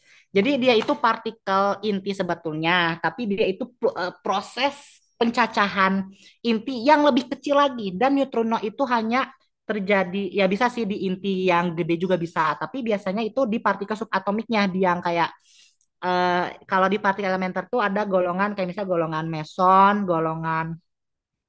meson ya misal kalau kalian ketemulah nanti ada kayak partikel pion, partikel kaon kayak gitu, itu dia bisa meluruh dan menghasilkan antineutrino atau neutrino gitu. Jadi neutrino itu partikel elementer yang dia tidak bermuatan, tidak bermassa juga, dan dia itu hanya membawa energi sama kayak gamma kalau nggak salah. Tapi apa ya aku lupa. Dia masanya tuh sangat sangat sangat kecil kalau nggak salah ya si neutrino itu.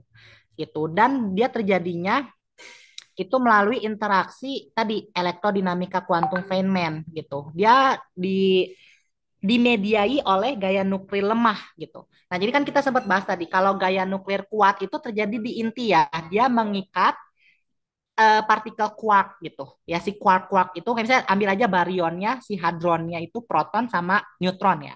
Proton kan terdiri dari 3 quark. Neutron juga ada 3 quark. Nah, gimana sih caranya si quark-quark itu stabil di dalam proton sama neutronnya? Ada si gluon ya, partikel lem lah kalian sebutnya partikel lem gitu ya. Nah, si gluon itu partikel lem itu mengikat ya si quark-quark itu supaya dia stabil dan dia itu tidak mudah lepas lah dari si partikel proton atau neutronnya. Kayak gitu. Jadi dia ada energi ikat inti itu gaya nuklir kuat. Nah, kalau peluruhan beta, gamma, alfa, dan peluruhan di proses skala yang lebih kecil lagi, yaitu peluruhan pada proses elementer, ya, reaksi elementer, partikel elementer, kayak menghasilkan neutrino, antineutrino gitu ya, dia pecah kayak gitu, itu dia dimediai oleh gaya nuklir lemah. Nah, cuman nggak sedalam itu ya belajarnya, nggak sampai kayak interaksinya di elektrodinamika kuantum Feynman oleh apa W boson atau Z boson gitu ya, nggak sampai situ. Itu terlalu dalam gitu. Itu belajarnya di fisika sih. Kimia kayaknya dapat tapi harus S2 ngambilnya gitu. Kayak kebayang sampai sini Jonathan gitu. Jadi anti neutrino itu dia tidak bermuatan, tidak bermasa, ada masanya sih tapi sangat kecil dan dia hanya terjadi di peluruhan skala yang subatomik yang lebih kecil lagi, lebih lebih kecil daripada inti atom. Gitu. Kayak gitu. Oke. Adanya neutron sih kalau misalnya kita bahas di inti itu paling paling kecil elektron memang, tapi kalau misalnya yang berhubungan dengan inti itu neutron. Neutrino itu lebih kecil lagi. Kita nggak sampai sana gitu. Seperti itu. Ya. Ya, oh iya, satu lagi fun fact ya. Nah, nggak apa-apa ini sambil cerita dikit ya. Nah, jadi kalau di partikel elementer, fisika partikel elementer, nah ini kalian harusnya tergiur nih ya sama pekerjaannya. Kalau kalian punya antimateri ya, 1 gram antimateri itu dijual kalau nggak salah 1 miliar. Bayangin, kalau kalian dapat mensintesis ya 1 gram aja antipartikel, anggap aja hidrogen deh. Kan hidrogen itu punya hidrogen sama antihidrogen kan? Hidrogen antipartikelnya kan? Nah, berarti penyusun hidrogen apa? Proton. 1 proton doang kan? Elektronnya 1. Ya, elektron abaikan lah ya. Karena yang menyatakan dia inti hidrogen kan proton doang ya. Oke, dia punya 1 proton. Nah, kalau kalian bisa menciptakan antiproton, ya antiproton itu P bar, dia kan menghasilkan antihidrogen kan? Nah, kalian sintesis tuh antihidrogen, kalian dapat 1 gram lah ya. Kalian dapat 1 gram antihidrogen, itu kalian jual 1 miliar loh itu harganya. Benar. Nah, tapi kalau mau apa kesepakatan berapa harganya sih itu tergantung ya. Biasanya itu aku dapatnya sih dari itu negara ya Amerika ke sana lah yang ngambis-ngambis banget gitu ya. Negara Amerika kayak ke sana itu ada apa namanya? Aduh adalah kesepakatannya gitu. Kalau misalnya harga 1 gramnya itu dia bisa miliaran lah harganya gitu. Itu kalian harusnya tergiur sama itu ya. Kalau bisa menciptakan, kalau bisa mensintesis itu. Nah, dan sintesisnya itu sangat sulit ya, karena harus pakai partikel, pakai ini reaktor akselerator.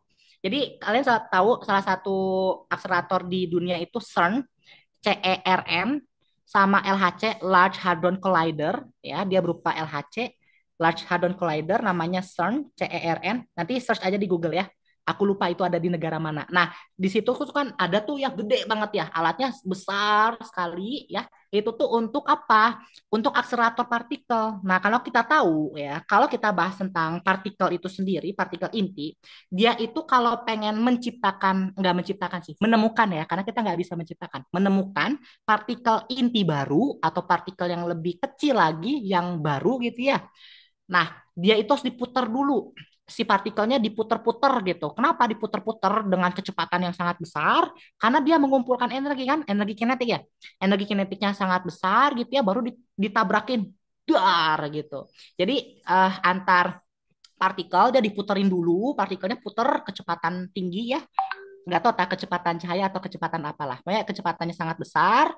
Habis itu ketika dia udah cukup energinya sangat besar, ditumbukin satu sama lain dar gitu kan dia ditumbukin gitu ya tumbukannya besar pecah kan dianggap aja punya bola besi itu sama bola besi puter sampai benar-benar energinya besar tabrakin pecah kan itu puing-puingnya kan nah puing-puing itu kita koleksi gitu susah juga sih tapi bisa ditangkap oleh detektor nah puing-puing kecilnya partikel-partikel kecilnya itu kita koleksi gitu ya kita ambil kita gabungin bisa nggak ya ini stabil nggak ya. Nah, kalau dapat antipartikelnya digabungin dan stabil, gitu ya. Dalam waktu berapa lah, waktu peluruhan ya. Ada waktu peluruhan, waktu half life-nya berapa. Kalian kumpulin tuh, oh ternyata dia stabil nih dalam waktu berapa hari misalkan ya, itu udah lumayan ya, susah juga gitu kalau mempertahankan dalam waktu berapa hari. Nah, 1 gram dapat ya anti partikel. Weh, bisa dijual itu 1 miliar itu harganya. Gitu, gitu sih. Ya, seperti itu. Oke, kebayang sampai sini? Gitu ya. Oke, apakah ada yang ingin ditanyakan lagi? Aman lah ya, semoga ini kan nggak yang susah-susah gitu ya, yang mudah-mudah aja gitu ya buat besok gitu ya, berdoalah. Semoga soalnya gampang. Biasanya kebanyakannya ini ya, apa, persamaan-persamaan kan? Kalian dapat nggak atau pernah lihat nggak persamaan reaksi inti yang kayak, apa ini kok nggak familiar gitu? Pernah nggak, nemuin nggak? Di reaksi inti deh, halaman 18. Kita cari ya. Ya siapa tahu kan pengen lihat-lihat aja gitu ya. Nah ini. Nah ini proses ionisasi, tapi sebenarnya enggak ini juga sih. Nah coba kita lihat aja lah ya interaksi dengan materinya gitu. Ada apa aja sih? Nah, oh ini dosis nggak usah ya. Kemungkinan juga nggak akan keluar harusnya. Nah interaksi dengan partikel. Nah di sini yang pertama ada ionisasi ya. Ionisasi ngerti ya? Elektronnya lepas kan, ditumbuk, elektronnya lepas gitu. Terus apa lagi? Ini eksitasi, dia hanya energinya, tingkat energinya dia naik gitu ya. Udah. Nah, ini Bremsstrahlung ya tadi. Kalau radiasi beta elektron, dia nyenggol inti, dia akan meradiasikan. Jadi radiasinya dibelokkan, tapi dia meradiasikan lagi gitu. Karena si betanya itu yang nyenggol inti, yang nyenggol gitu ya, kan akan dibelokin yang pertama. Yang kedua, dia akan meradiasikan. Karena si senggolan ke partikelnya itu, dia kan apa namanya kayak ngasih sentilan gitu ya. Dia bergetar kan, bervibrasi lah, bergetar. Nah ini sinar X-nya kalau dipakainya. Gitu. Sinar X gitu ya. Nah, seperti itu. Gitu sih. Terus apa lagi ya? Tumbukan elastik ya ini secara kinetika ngerti lah ya. Harus tumbukan elastik sempurna ya. Kalau atom itu tumbukannya semuanya elastik sempurna atau tumbukan efektif semua. Karena kan dia bereaksi semua ya. Gitu. Dia tumbukannya lenting sempurna gitu. Kalau skala atomik. Nah, kayak gini ya. Nah, ini tuh reaksi proses ini eksitasi ya, eksitasi inti. Nah, ini kan nggak stabil ya, Al28 tuh nggak stabil. Ini metastabil. Jadi Al28 keadaannya dia menerima gamma kan, menerima sinar gamma. Dan itu nggak stabil ya. Dia dalam keadaan metastabil. Akhirnya apa? Ketika dia dalam keadaan metastabil, dia itu bentuknya Al bintang sih sebetulnya ini tuh. Ini tuh harusnya bentuknya Al bintang ya. Al bintang tuh gini. Dia simbolnya Al tapi ada bintangnya. Ya tahu lah ya, bintang gitu ya. Nah bintang nggak stabil itu metastabil artinya. Dia akhirnya ketika udah tereksitasi intinya turun lagi kan, turun dengan cara apa, meradiasikan si gamanya itu lagi gitu, meradiasikan gamma gitu ya. Akhirnya oh ini neutron ya, ditambah neutron ya udah. Jadi masanya naik gitu ya, dia masanya naik. Nah tapi kalau misalnya intinya tereksitasi biasanya dia metastabil ya, dia simbolnya bintang, akhirnya nggak stabil, turun lagi, dia melepaskan sinar gamma gitu ya, karena dia nggak stabil, dia akan memancarkan radiasi gamma gitu. Seperti itu, gitu ya. Terus apa lagi? Ups, wah, nge-crash ya. Sebentar. Kayak gitu. Ada yang ditanyain? Atau sudah aman? Masih ada 7 menit lagi sih. Kalau misalnya mau ini bebas ya. Kita santai aja. Masih ada 7 menit lagi. Wah, not responding guys. Nge-lag ternyata ya gitulah. Oke, ada yang mau nanya atau ada yang penasaran kayak tentang apa gitu? Terusnya. Nah, ini ya contoh yang tadi ya, neutron thermal. Neutron thermal itu neutron cepat, dia itu neutron thermal itu yang dipengaruhi oleh energi panas gitu ya. Dia terima oleh inti atom dan akhirnya dia nerima kan. Nah, dia meradiasikan lagi gitu. Karena dia nggak stabil.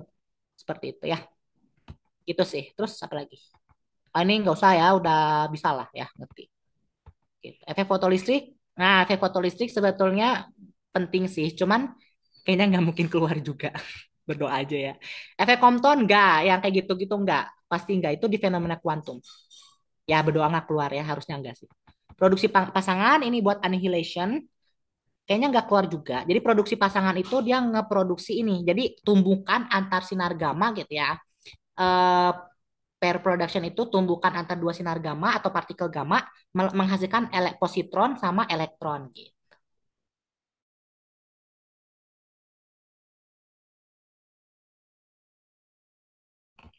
Terus coba kita lihat apa aja sih radiasi enggak. Kita lihat reaksi-reaksi aja lah ya. Oh, ini enggak terlalu inilah. Kita lihat reaksi-reaksinya mana radioaktif.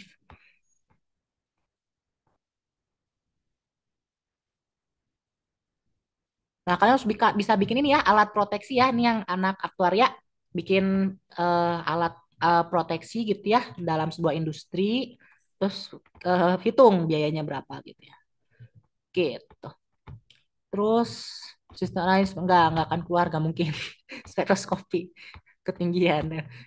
Ini enggak akan keluar radiasi dan oh ini radiobiologi langsung enggak ya, enggak ada. Ntar mana ya? Reaksi-reaksi kayak peluruhannya gitu atau perubahan intinya gitu. Ada sih harusnya ntar. Struktur atom, reaksi inti udah, interaksi reaktor, baterai, reaktor. Kayak kita ke ini ya, reaktor fusi sama fisi ya. Halaman 78 sebentar habis ini. Aktivitas, reaksi inti 32, oke. Reaksi inti 32 udah, ini udah.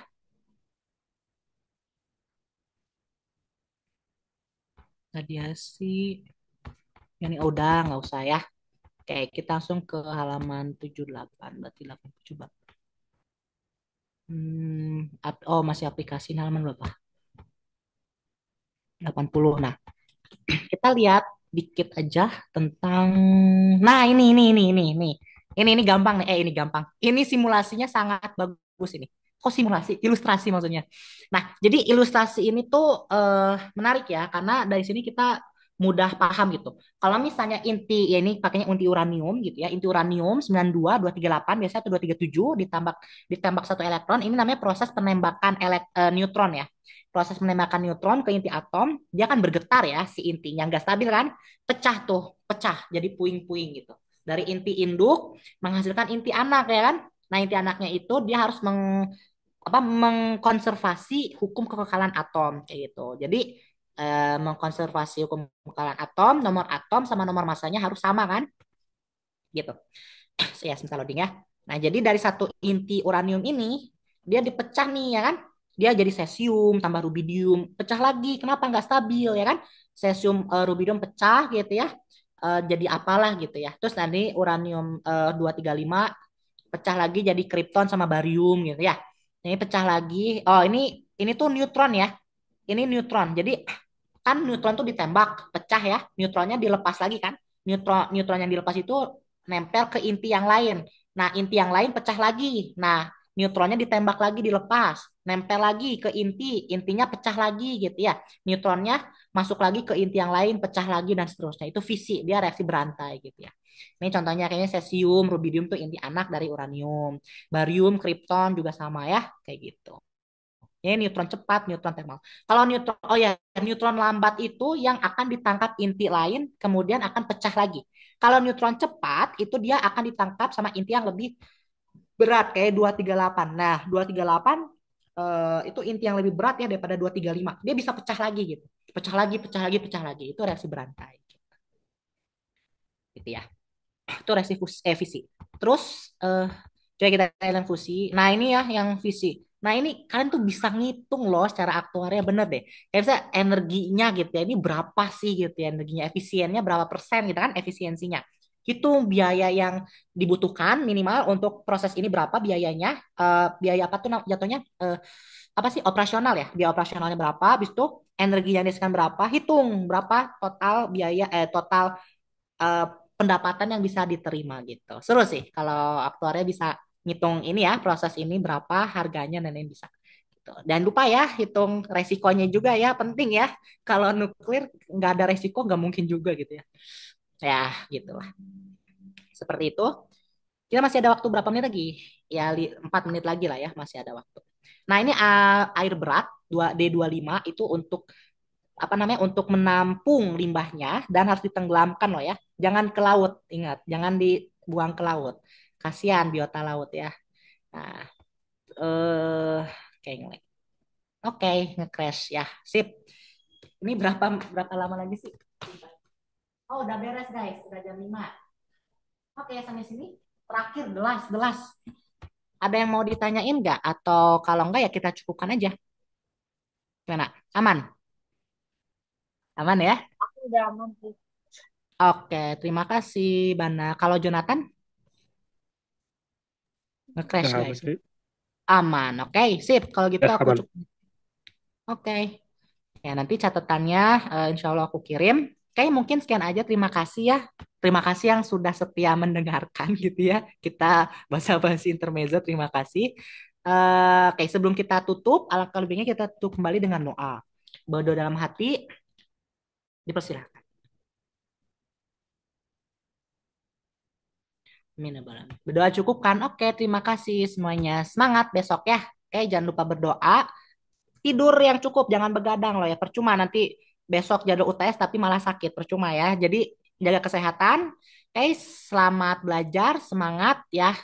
Jangan lupa berdoa. Oke, sekian dari saya. Terima kasih. Wassalamualaikum warahmatullahi wabarakatuh. Sampai jumpa besok. Semangat. Makasih. Terima Yuk, kasih, Ki. yuk, semangat.